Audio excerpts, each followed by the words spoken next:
Des cantines sous l'emprise des eaux au lac Rose. Un cours d'eau qui change de physionomie et de coloration à cause d'une agression de la nature. Ils ont pompé et ils ont amené les eaux vers le lac. Et ils l'ont fait parce qu'ils disaient qu'ils voulaient sauver des vies. Donc ils voulaient sauver des vies parce que l'eau était dans les villages, était dans les environs. Donc, mais là où l'on met le lac Rose, là c'est un patrimoine mondial de l'UNESCO.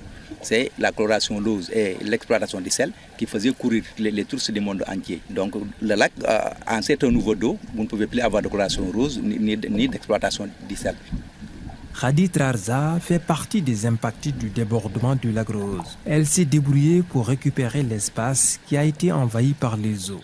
Il a pris mes 3 restaurants, ma cuisine, une piscine, mais heureusement, je me suis battue toute seule pour faire ça, pour reprendre mes activités. On a soulevé ça pour récupérer l'espace.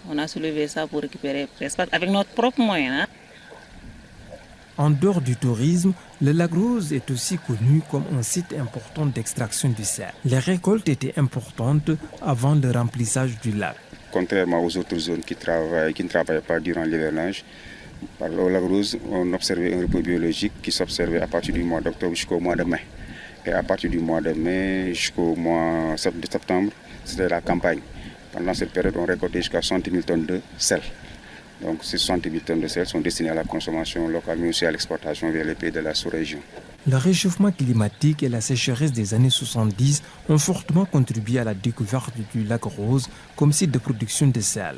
Les sources ont montré que Bargny et Mbidjim étaient des espaces de production de sel. Mais avec le déclin des salines de Bargny, le tarissement du lac Tanma et les conséquences de la sécheresse des années 70 ont provoqué la découverte et l'extraction du sel au niveau du lac Redba.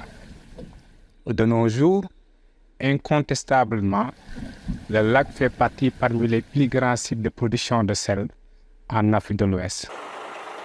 Un programme de pompage est initié par les autorités. Les ouvriers trouvés sur place s'activent pleinement. L'objectif, c'est de permettre au lac de retrouver son niveau d'eau normal et sa coloration rose en vue de charmer à nouveau les touristes. Présentement, l'État a vu que la situation du lac Rose nécessite son appui, raison pour laquelle on est en train d'installer un dispositif de pompage vers la mer pour baisser le niveau, afin que les gens puissent continuer à extraire le sel comme il le faut et faire revenir la coloration rose pour attirer plus de touristes.